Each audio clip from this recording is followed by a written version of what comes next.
With tons of streaming services out there and streaming services bringing movies that you would usually only see in the theaters now in your home, you may be thinking it's time to build yourself your home theater. We need to talk about the things that you need to make that happen. So this video today is going to tell you all the things, or maybe most things, that you need to start yourself a home theater right now. Let's get into it. So it doesn't really matter what room you're gonna start this in. It's nice if you can make a dedicated home theater, but if not, you don't have to. You can make this in a bedroom, you can make it in a dedicated space like a basement perhaps, or in your living room where a lot of people are going to make a home theater. So that's the start. Figure out what room is gonna be best for you. What room do you wanna put your home theater together in? Remember, a lot of people may be gathering in there. If it's a living room, you're gonna have not only family, but friends and things like that. If it's in a dedicated space, remember that you're gonna have to have people in there. So it needs to be big enough to have 3, 4, 5 seats if you're gonna use that for other guests outside of you or your family. So find a room that fits best for what you wanna do. I'd say that's probably step one. So now you have your room, let's talk about the things you need in your home theater. The first thing you're going to need is a display. We can't watch movies and watch TV content without some sort of display. So make this decision. Do you wanna watch on a TV or do you wanna watch on a projector? There are cons and pros to both. I have tons of videos talking about which one is better. There's tons of videos on the internet going between a TV and a projector, but find the one that is right for you. If you're trying to maximize the biggest screen you can possibly get, well, maybe a projector is the best choice. There's tons to choose from, but maybe you want the best picture quality and you don't need a huge display. A TV will obviously do you no wrong. And of course, both the projector and the TV usually have built-in speakers and built-in apps. So remember that too. You don't have to go out and buy a Fire Stick or a Roku stick because TVs nowadays have built-in applications inside them, same projector. So choose a display, but you're going to need one. Now you have the display on the wall and you're looking around, you're like, this is great, but where do I sit? Well, if you're in a living room, you probably already have a couch, so just use that. But if you're in a dedicated home theater, we need some seating. Maybe you want another love seat, maybe you want a sectional, maybe you want actual home theater seating. There are tons of options on the market. I'm actually an affiliate with Valencia, and they make some incredible leather home theater seats with trays and cup holders and LED lights, and they recline and massage and lumbar support, headrest support. Very nice. Of course, there's other brands that do the same thing, but maybe you don't want to go full home theater junkie and you want to put some big beanbag chairs, something like a big beanbag chair that you can lay back on, have 2 people sit on it for the kids, or maybe you want that couch. Make that decision. There's no right or wrong answer. Just make sure that if you plan to have guests in there often, or if you have a large family, everybody needs to be able to sit comfortably. Not only comfortably, but they also need to make sure that the distance is right. When you do choose the seating, make sure it can fit in your room. You don't want to be all crammed up and there's no space for all your speakers that we're going to talk about here in just a second. Make sure that when you're choosing your seating, it fits in your room both aesthetically and physically. Make sure you can actually sit in there and have space to move around, get up, go to the bathroom, get something to eat, and without distracting too many people. The next thing that you need in your home theater is movies, right? Of course, like I said, you can stream just about everything, but some people, like myself, still like physical discs. So I like to buy 4K Blu-ray discs. You need something to watch those on. So you need a Blu-ray player. Now, you may have an Xbox with a disc. You can watch movies on that, PlayStation 5. You can watch movies on that. You can stream on that if you have that already. Or if you're like me, I have a Panasonic Blu-ray player where I get up and open a disc and I put it in the disc tray. Yes, that may sound foreign to you, but not so much to me. That's how I've been consuming my content mostly forever. Even Blu-ray players also have streaming apps. So usually whatever device you're going to buy, you're gonna have the versatility of watching, streaming movies, streaming Netflix, streaming Hulu, watching live TV via some of those apps. So even if you go the Blu-ray route, most Blu-ray players have apps. And again, your TV or projector most likely has it too. But if you want to watch movies, try to figure out what you want to watch movies on. Are you okay with the streaming services? If you are, you need a really good Wi-Fi speed to make sure that you get the best picture and sound. A lot of that stuff is dependent on how good your Wi-Fi is, which I personally think is another need in home theater, a good Wi-Fi. If you're watching Blu-ray discs, then maybe you don't need Wi-Fi, but most likely you have it in your home. It's kind of a standard thing now. So if you want to watch movies, figure out where you're going to consume them the most and go get that device. Now let's get into the actual needs of a home theater. So you have your TV, you have your seating, and you know you're probably going to either stream or watch physical disc. But now we need audio.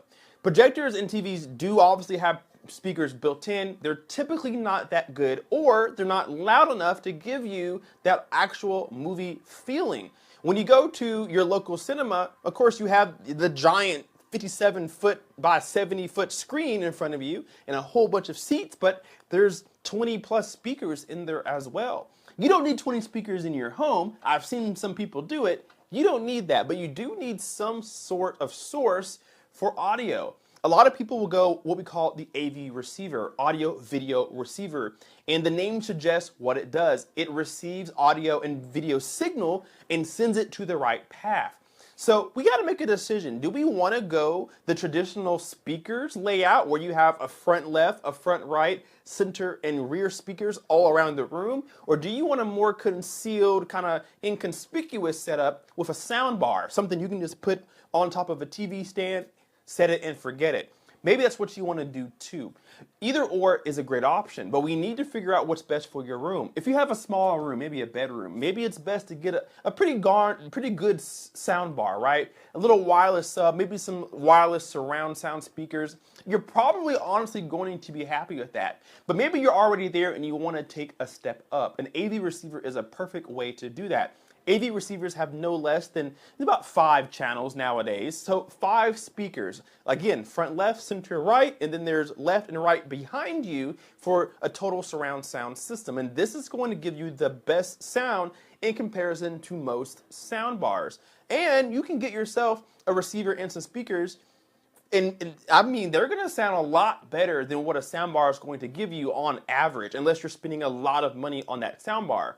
But you can spend less money on an AV receiver and get better sound than buying the best sound bar. So kind of weigh your odds. Take in consideration how big is your room, how many people are going to be there, and that will probably help you decide AV receiver or sound bar. So unfortunately, you know how when you buy a toy or a remote or something, batteries are never included. It's like, why not? You know I'm going to need them. Why don't you just throw them in the box? Well, speakers and speaker wire are kind of the same way. You now have an AV receiver. Let's say you chose that, but you need speakers to go with it. Speakers are great because, again, you can put them where they're supposed to go and have sound actually be in that physical spot. But speakers don't come with speaker wire. You're going to need speaker wire to power your speakers. That speaker wire plugs your speakers up to your AV receiver. I actually have a how-to playlist built down below for you guys. If you want to know how to set up an AV receiver, how to set up speakers, how to connect them, I actually have a dedicated step-by-step how-to series, so I won't go through it in this video. But you do need speaker wire to plug your speakers to your AV receiver. You don't need speaker wire for sound bars. A lot of them are wireless nowadays, and usually the sound bar has most all of the speakers. So you don't need speaker wire for sound bars. So keep that in mind. If you want something a little more tidy, maybe the wife doesn't want you having wires everywhere, or you don't want to figure out how to hide them, a sound bar is the better option. But if you want the best sound, go for an AV receiver. Now this is more for my projector people, but it does kind of pertain to those who are going to be using a TV in your home theater, but you may want to consider some sort of lighting control, especially if you're using a projector.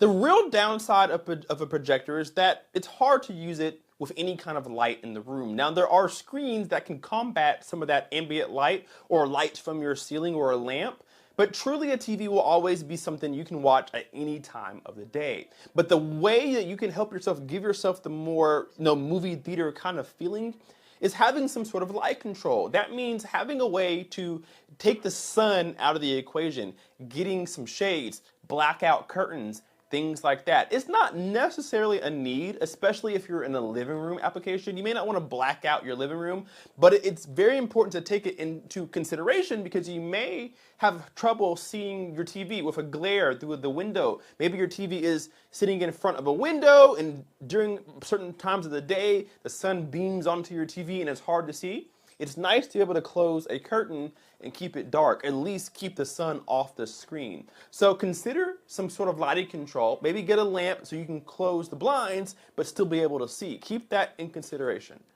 Now, there's really no home theater room without some sort of character to it. I think it's kind of a necessity to kind of add some character, add some decorations, just a little bit of your own spark to your room. Whether that be in wall art, you can choose acoustic treatment, you can choose posters, you can choose some sort of lighting, maybe a electric fireplace, but do something with your room so that it feels inviting.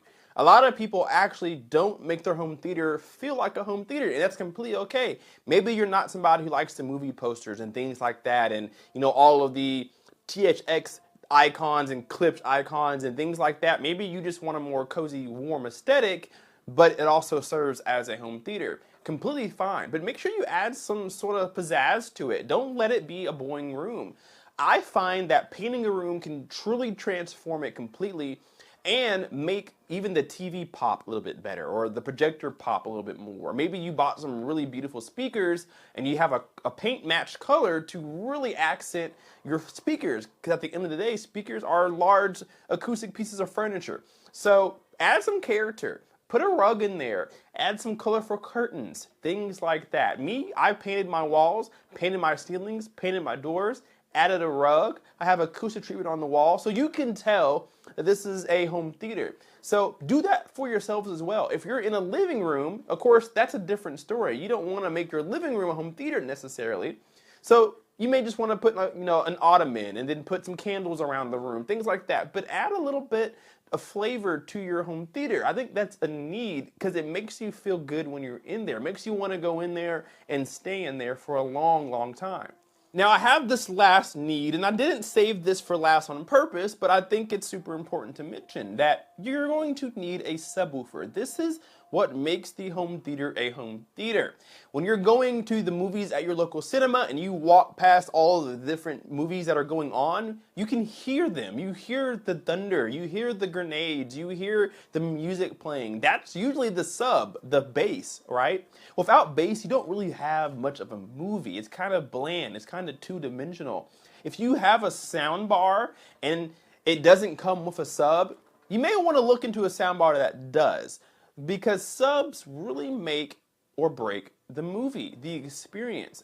Sitting back and feeling, the vibrations in your chair, hearing it on the walls, it just adds to that element of a movie theater.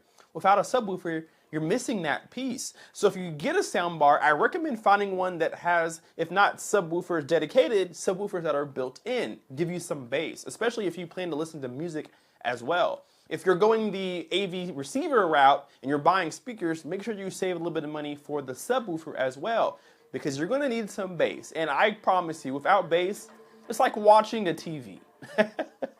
There's a ton of other things that you can add to your home theater, but I'm going to leave it here. Again, down in my how-to playlist, I talk about how to set up a home theater, what you truly need to make it a home theater, all the supplies, all the gear. So if you want to see that, check out my playlist called How To. It'll teach you everything you need to know. But other than that, guys, thank you so much for watching. Leave me a comment down below and let me know your needs for your home theater and help everybody else who's watching this video. Thank you guys so much for watching. Hit the like button, subscribe if you're not already, and we will see you in the next video. Cape Bay Sky out. Peace.